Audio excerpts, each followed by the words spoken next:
Hello दोस्तों। हमें आलोचना करने से क्यों बचना चाहिए, इसमें हमारा क्या फ़ायदा है। क्रिटिसिज्म एक अच्छी बात नहीं है। इसको अवॉइड करने के लिए हमें क्या करना चाहिए और इसमें लॉजिकली फ़ायदा हमारा किस तरह से रहता है, इसके बारे में इस वीडियो में जानने वाले हम लोग। दोस्तों, जब कोई आदमी गलती करता है, चाहे वो हमारा सबॉर्डिनेट हो, हमारा कलीग हो, तो क्या है, हमारे पास दो ऑप्शन होते हैं उस समय रिएक्शन देने के। Option 1 and option 2। पहला ऑप्शन जो है उसमें क्या होता है, हम उसको क्रिटिसाइज करते हैं, उसको रियलाइज कराते हैं कि भाई तेरे से गलती हुई है और इस गलती की ये भारी भरकम कॉस्ट है। दूसरा जो ऑप्शन है उसमें हम ये समझने की कोशिश करते हैं कि उससे गलती क्यों हुई है, उसने वो गलती क्यों की, उसकी काउंसलिंग करते हैं, उसको गाइड करते हैं और उसको ऐसा समझाते हैं कि भाई फ्यूचर में इस तरह की गलती ना हो। रीजन जानते हैं पहले, फिर उसको काउंसलिंग करते हैं ताकि वो दोबारा से इस तरह की गलती ना करो। दोस्तों, क्या होता है, एक चीज तो आपको माननी पड़ेगी कि कोई भी आदमी ना वर्क प्लेस पे है, अपनी जहां वो काम करता है उस जगह पे है, जिस बिजनेस से वो जुड़ा हुआ है उस बिजनेस में, कंपनी से जुड़ा हुआ है उस कंपनी में, नुकसान करने के हिसाब से नहीं आता कि उसको आज जाके ना कुछ नुकसान करना है। नहीं, गलतियां बिजनेस का ये पूरे प्रोसेस का पार्ट है। गलतियां होती हैं लोगों से और उन गलतियों से बहुत कुछ सीखने को मिलता है। ठीक है, तो उन गलतियों में हम पहले ऑप्शन में या दूसरे ऑप्शन में जिसमें जाना चाहें जा सकते हैं, बट उससे पहले ये जरूर जानें कि इनके इम्पैक्ट क्या है। जो पहला ऑप्शन है ना, जिसमें हम उसको रियलाइज करा गए भाई तूने ये जो गलती की है ना, इसकी ये कॉस्ट है, ये गलती इतनी बड़ी है।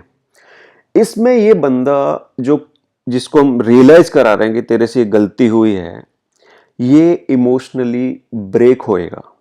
ये फ्यूचर में ना गलती करने से बचेगा और हमेशा इसके दिमाग में एक चीज रहेगी, मेरे से गलती ना हो जाए, नहीं तो मुझे सुनना पड़ेगा, मेरे से गलती ना हो जाए, मुझे सुनना पड़ेगा। ये कभी भी अपने फुल पोटेंशियल पे वर्क नहीं कर पाएगा।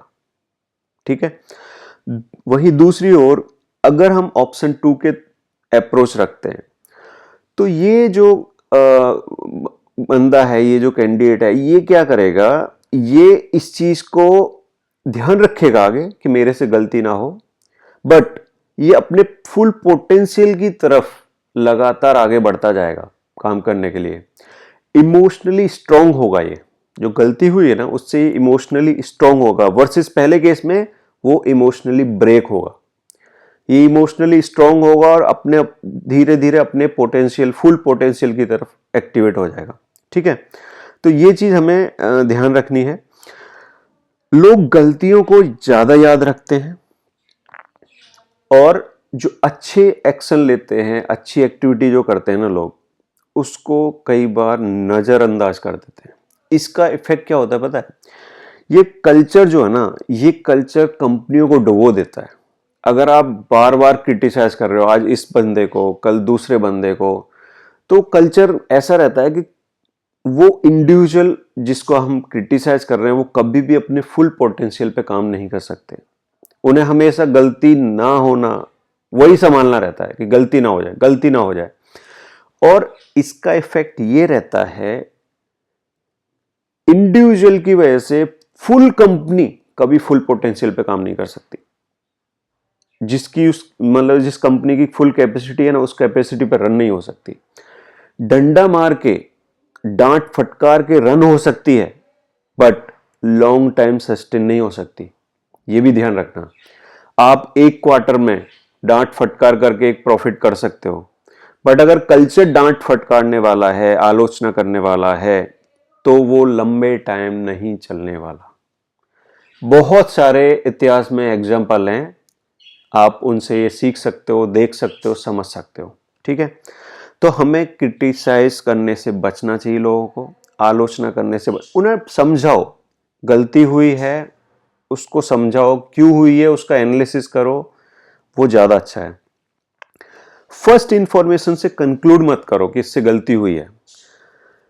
कई बार क्या होता है, इंफॉर्मेशन आई, हमने तुरंत कंक्लूड कर दिया, हाँ इस आदमी ने ये किया होगा, ये जो प्रॉब्लम है ना इस आदमी की वजह से हुई होगी। ऐसा नहीं है। पता चला जब तक आपके पास पूरी इंफॉर्मेशन आई, आपने उसका रूट कॉज निकाला, पता चला उस आदमी की वजह से गलती नहीं हुई थी। हो सकता है उस आदमी को इस तरह से काम करने के लिए आपने बोला हो। फिर आप रियलाइज करोगे कि ओहो, मैं उसको गाली दे रहा था, उसको बोल रहा था, बट उसको डांट रहा था, उसको डांटने की जगह पता चला ये तो मैंने ही उसको इंस्ट्रक्शन दी थी कि भाई इस तरह से काम करना है। अब आपको रियलाइज हो रहा है जब आपने उसको पूरा क्रिटिसाइज कर दिया है, उसको डांट दिया है। और चलो अगर उस आदमी से गलती हुई है ना, तो कोशिश करो उसको 1:1 काउंसलिंग की।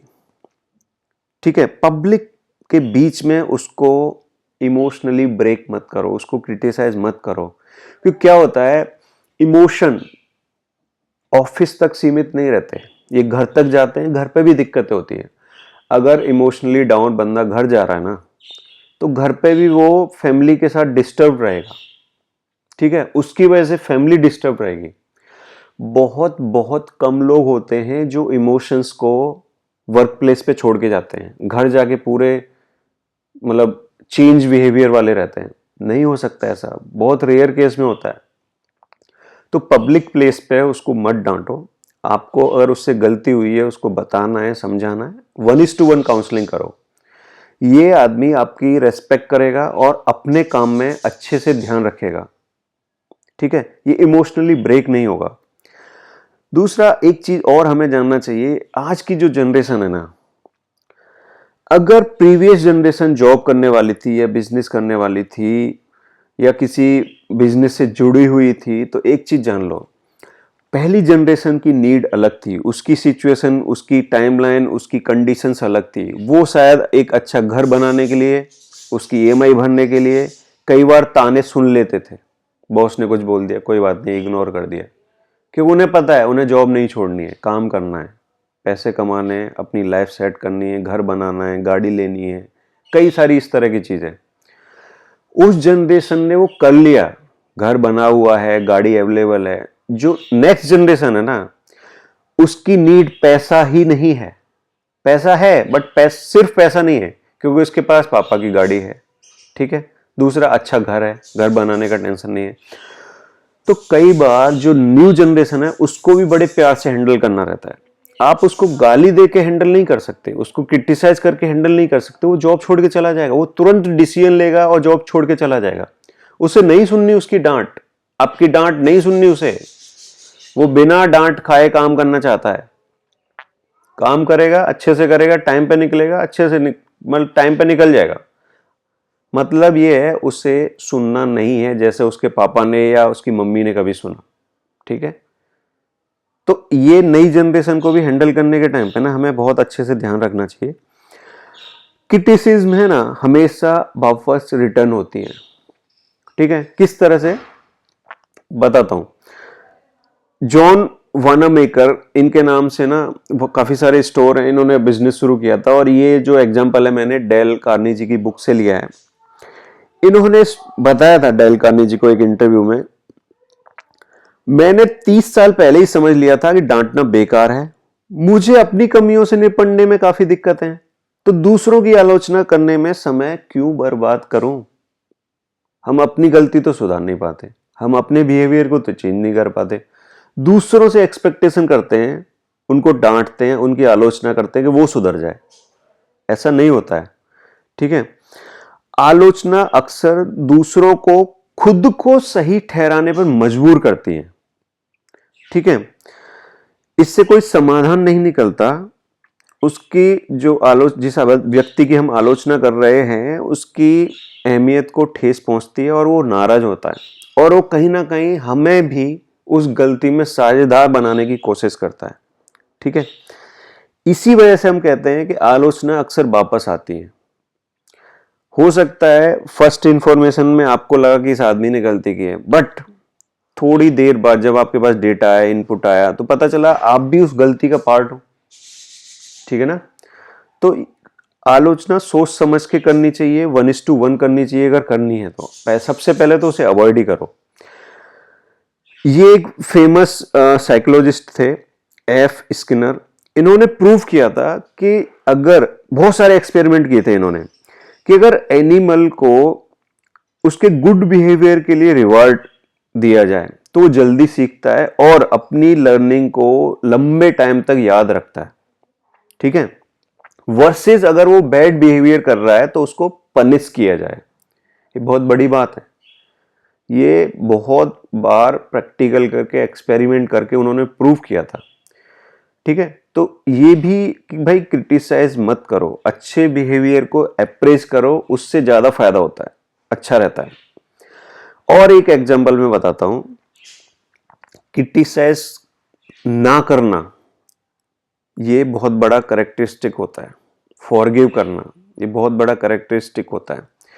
बॉब हूवर एक बहुत ही फेमस टेस्ट पायलट थे और एयर शो में इनका बहुत अच्छा प्रदर्शन रहता था। एक बार वो सैन डिएगो से अपने घर लौट रहे थे। ठीक है, उड़ान के दौरान 300 फीट की ऊंचाई पर अचानक दोनों इंजन बंद हो गए। हूवर ने, क्योंकि एक्सपर्ट थे, तो बड़ी अपनी कुशलता से वो विमान को लैंड करा दिया। विमान बहुत बुरी तरीके से क्षतिग्रस्त हो गया, लेकिन ठीक है, कोई घायल नहीं हुआ था। आपातकालीन लैंडिंग के बाद हूवर ने सबसे पहले विमान के ईंधन को, जो उसका फ्यूल था ना, उसको जांचा और पाया कि वर्ल्ड वार II के प्रोपेलर विमान में गलती से जेट इंजन का ईंधन भर दिया है, फ्यूल भर दिया है। ठीक है, वो तुरंत एयरपोर्ट लौटे और उस मैकेनिक से मिलने की मांग की जिसने उनके विमान की सर्विस की थी। मैकेनिक अपनी गलती के कारण बेहद दुखी था, रो रहा था। उसने एक महंगा विमान खो दिया था और 3 लोगों की जिंदगी खतरे में डाल दी थी। हूवर की नाराजगी समझी जा सकती थी। कोई भी इस गलती के लिए कड़ी फटकार की उम्मीद कर सकता था, लेकिन हूवर ने मैकेनिक को न डांटा, न ही उसकी आलोचना की। इसके बजाय उन्होंने उसके कंधे पर हाथ रख के कहा,